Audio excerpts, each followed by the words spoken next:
depending on whether it's convenient or not. So, you know, smart people who they don't have a dog in this fight, they've crunched the numbers, and we know that Governor Romney's jobs plan doesn't really create jobs. We know the deficit plan doesn't really reduce the deficit. His foreign policies from the 1980s, before the Cold War was over. His social policies from the 1950s. And his economic policies are from the 1920s. He knows he can't sell that, even though those are his positions. So, in the closing weeks of the campaign, he's doing everything he can to hide his true positions and tell us what he thinks you want to hear, and then spend most of the time telling you what he thinks is wrong with America. Joe Biden just talked about that, talking about America's in decline. He is terrific at making presentations about stuff he thinks is wrong with America. But he sure can't give you an answer about what will make it right. And that's not leadership that you can trust. You know how you know me. You know I mean what I say. You know that I do what I say I'm going to do.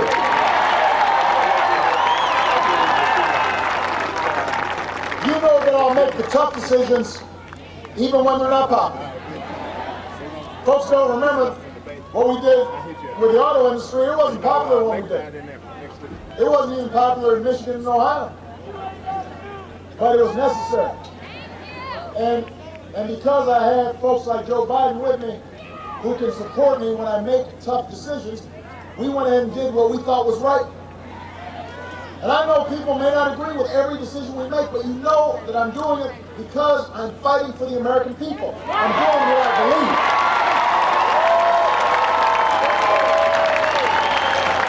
That's what you need from a president.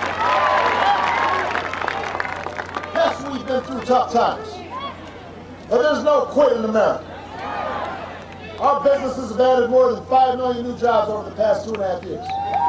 Manufacturing is growing faster than any time since the 1990s. Our unemployment rate has fallen to the lowest level since I took office. Home values are rising. The stock market has rebounded. Our assembly lines are humming again. Our heroes are coming home. We are moving forward. 4 years ago, I promised to cut taxes for middle-class families, and I kept that promise. I promised to cut taxes for small businesses. We have 18 times. We got back every dime we used to rescue the banks with interest. And then we passed a law to end taxpayer-funded Wall Street bailouts for good. We repealed Don't Ask, Don't Tell, because anybody who wants to serve in our military, if they're a great soldier, a Marine, or airman, or Coast Guardman,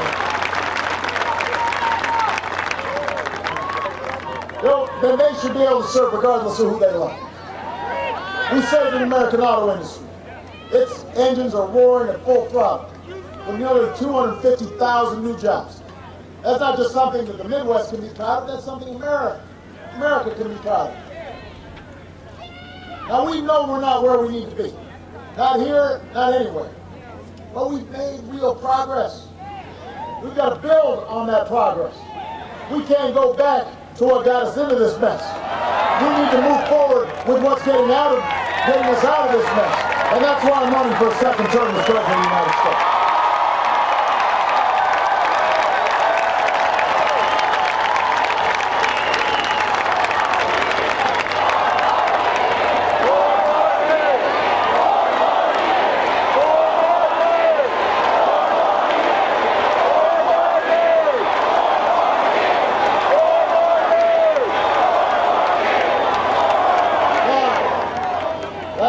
And throughout this campaign, I've laid out a plan for jobs and middle-class security. Unlike Mitt Romney, I'm proud to talk about what's in my plan. Because, first of all, the math actually adds up. My plan will actually move America forward. It's not just a sales job. It's not a sketchy deal. It's not the okie doke. If you want to take a look, check it out at barackobama.com/plans. Share it with your friends, share it with your neighbors, share it with your coworkers. There's still some people out there trying to make up their minds. Some of you here may still be trying to make up your mind. I'm just saying, somebody might have just been taking a nice walk on a beautiful day, and suddenly found themselves in the middle of an Obama rally. And if that's what happened to you, I want you to look at our plan, compare it to Governor Romney's plan. See which plan you think is better for you and for America's future.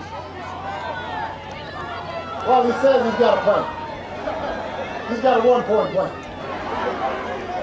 But I want to talk about what's in my plan, just so everybody knows exactly what I intend to do over the next 4 years, because I do what I say I'm going to do.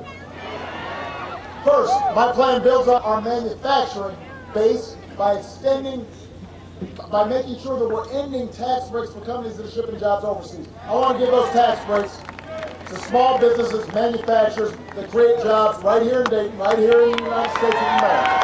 That's what I want to do. Number two, my plan cuts our oil imports in half by 2020 so we control more of our own energy. You may have heard me say this. Today we're less dependent on foreign oil than any time in the last 2 decades. And one of the reasons is because we've increased fuel standards on cars and trucks so you go twice as far on a gallon of gas. And I want to build on that progress. I don't want fuel-efficient cars and long-lasting batteries and wind turbines all made in China. I want them manufactured right here in the United States of America.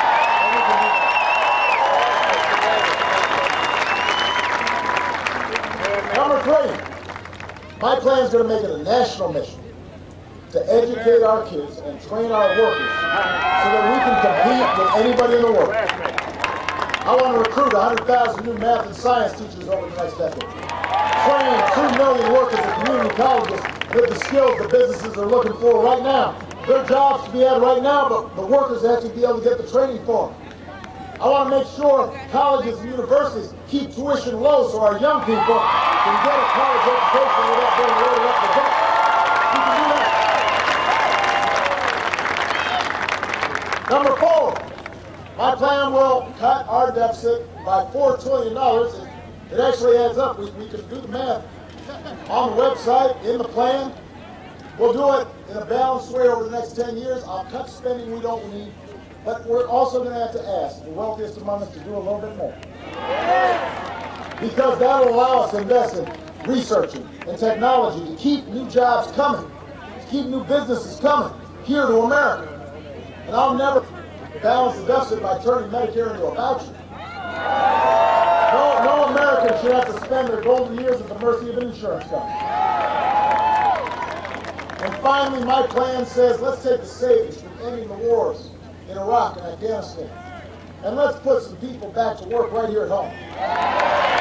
Doing some nation building, repairing roads, fixing bridges, remodeling schools, laying down broadband lines, making our economy more competitive. And when our veterans come home, let's put them back to work in some of these jobs. Let's make sure we're serving them as well as they served us. You know, Governor Romney did not even mention our veterans last night. Not a word. Not a word.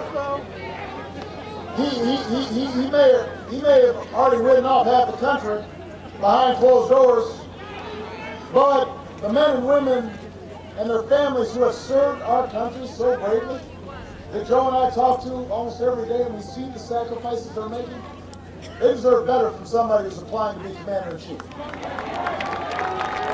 We're fighting for them every single day. So, Ohio, that's the plan we need.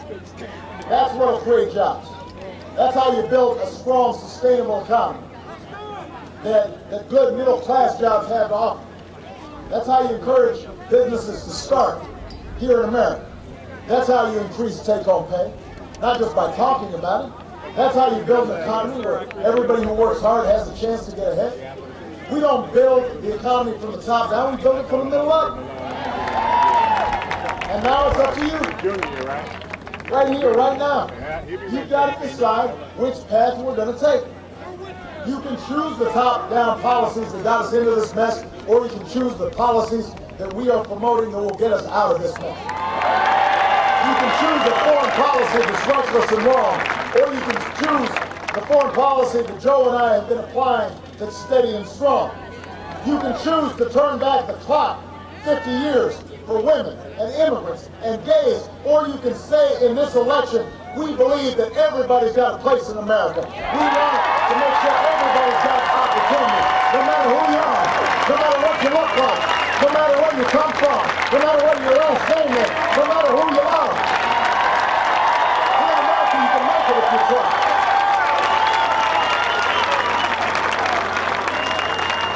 So I'm asking for your vote. I'm asking you to help me finish the job.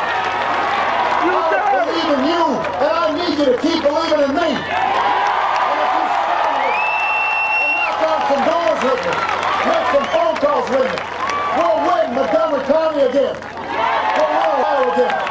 We'll win this election again. We'll finish where we started. We'll remind the world why the United States of America is the greatest nation on earth. God bless you, Ohio. God bless the United States of America.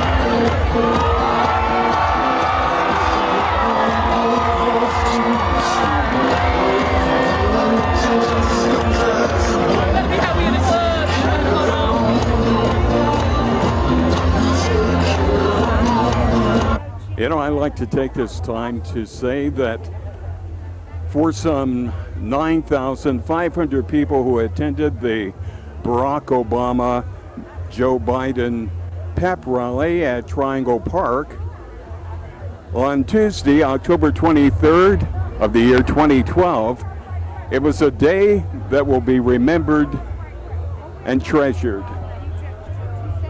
It was a day in which the President of the United States came to add his blessing to the people who had supported him and who are continuing to support him in his bid for his second term as President of the United States of America. And if you didn't come, you missed a chapter out of your life. For our President was very convincing. He highlighted the positive points of his administration, and what impressed me was his endorsement of the Vice President. You could tell that this was a team that worked well together, and we have the privilege of showing you this meeting and pep rally. And I'm sure you'll agree with me that you could feel the energy of two men who really cared about the United States and the people of this great country. And so, if you haven't voted, make sure that you do vote. And remember, this privilege is given to you by many men who sacrificed many hours of work, and many of our soldiers gave their life so that we can enjoy this freedom that we now enjoy as Americans.